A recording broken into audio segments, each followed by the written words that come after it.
the neighborhood I grew up in, football was king, okay? So that's still my first love today, even though I play basketball. I remember guys like John Pollard, David Jones, and Gillis Raymond, and including my brother Ivy, and a few other guys that were extremely good football players. So as a young kid, I would always go and watch them play, and I try to pattern myself after them. But then when I try to play with them, and they would knock me down, of course, you're a younger kid, you would cry a little bit, but it was still a learning experience for us. Being that I was a football player in junior high school, I always thought that I'd be able to play at Central, and when I asked about it, well, the head coach told me, which was Ori Grabber at the time, told me, nope, basketball is where you're going to play at, and we're not going to take you out of here. So there's nothing I can do about that. Going back to the two guys that I mentioned earlier, like John Pollard, he was to me, was the Lynn Swan before the Lynn Swan. David Jones were the running back like Barry Sanders before Barry Sanders. So I used to watch what they did on the football field, and I tried to bring it on the basketball court. And some things I did do well, because of that. But those guys right there, I'll never forget, because they're the ones that helped shape me a lot. The first year was a learning experience for me, and then after that, after I was able to settle in a little bit, I worked hard during the summer of my junior year, and I really didn't think it would turn out the way it turned out, but it did, and it was just a good learning experience for me with a great coach like Ron Perry. I mean, and I had a wonderful time there with him because he taught me a lot more about the game of basketball. But that Landry game, I really thought we would win that game. But they had this particular guy on that team who had never played well for them, named Randy Bickham. I remember him clearly today. And this guy scored over 40 points on us, but he never did that no other time in his high school career.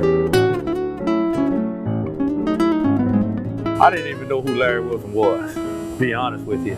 And I had an opportunity where when everybody says he's a very good high school player, and Coach Landry told us that he was going to try to recruit Larry. And I said, is Larry really that good? And everybody kept saying, yeah, but when you're in college, you're thinking about high school kids. Man, this guy can't play with us.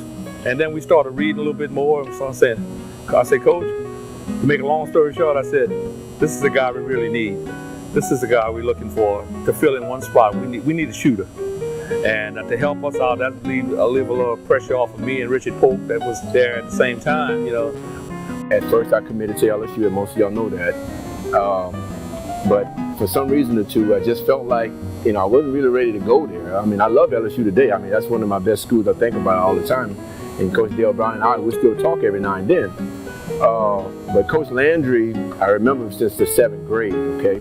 And he never got in the way of anything. He always recruited me nicely and everything. And I enjoyed him, and I knew him like I've been knowing him all my life. So I was comfortable with him. Well, you look back and you wonder what it would have been like if you were going to school somewhere else, but it's just something that you got to just say, well, you got to live with it, and you just got to say, I just got to move forward, and that's the thing that you got to do. If it wasn't for Larry, I'll be honest with you, Larry helped us win that championship. We wanted the Gulf South Conference championship, and that was the way to do it. And I had to change my ways at the same time, because at that time, you can't be a selfish player and expect to win. And like I told Larry, I said, Larry, we really need you. And we had some guys who was a little bit optimistic about it, but once I buy into what Larry wanted to do, and we talked about it, and I told the guys, hey man, this guy is really the real deal. And when the LSU wanted him and he came here, that was the icing on the cake right there. Like Michael Jordan said back in his days, when you're in the zone, and I was, and like everything is wide open, and I was able to just, every shot I took, it's like it went in, We were losing by 20, and Coach David Corona pulled me to the side and said, you got to bring us back. Well, I had never had nobody ever tell me that before, and that kind of got me fired up a little bit, and we got down to 1 point, okay? And I was right at the free throw line where those guys are shooting at down there right now, and I had a wide open jump shot, but I saw my teammate go across Rogers Washington, and I passed it to him. I just knew he was going to dunk it, but he didn't. But he gave it foul. But that was a game that I really thought at that point that we would win. I would say it would have been a little different. It would have been, something to really look at, to take a lot of shots out there. Because like I said, once during that time, the pressure of defenses wasn't as good as it is now. I mean, you got a guy that can shoot the ball real well. They picked this guy up at half court. Now, I don't know if they would have done that back in my days, but it would have been great to have a three-point line. 2 players had fell before I went down on the fast break on the next drill that we were doing. And we had an opportunity where I had to went around on the other side of the court from the right side or back up to the corner. So as they dried it up, they really used like a fake mop or whatever you call that. And I backed up into the corner, and when I backed up into the corner, my leg just bent completely behind me. And that caused a lot of knee pain right there, which I didn't tear anything, but I stretched it real good. I've always looked at Frank Lewis, okay? And I always liked what he did, even though I used to watch him play in the summertime basketball against this guy they used to call Joe the Pro from White Castle. And those 2 guys used to go at each other, and I said, man, I love the way they play, you know. But Frank Lewis was a guy that I looked at a lot. And over here, once I got here, Shelby is the guy that really taught me a lot about college basketball, you know, and he always pushed me to my limits.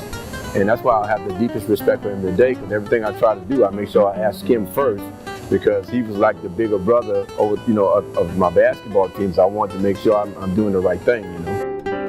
I lived in Gretna for about 6 years, because my wife is from Harvey and I married her, and we stayed down there. So I started out working for a company called Parker Industries, and I worked there for about 3 or 4 years. And of course, when the oil industry went down, that's when, you know, everything got bad for me, and I came out here. And I've been working with Bayou Shipyard since 1987, and it's been the past 30 years, and it's been a great company to work for. The owners are very friendly, and they'll listen to everything you have to say if you got any problems. And I really enjoyed it. I mean, they were the one that really kept me going, to be honest with you. Larry been a true friend, you know what I mean, and like I told him, you know what I mean, I think we bond even more, you know, God put you in places for a reason, you know what I mean, and if you believe in good things happen for you.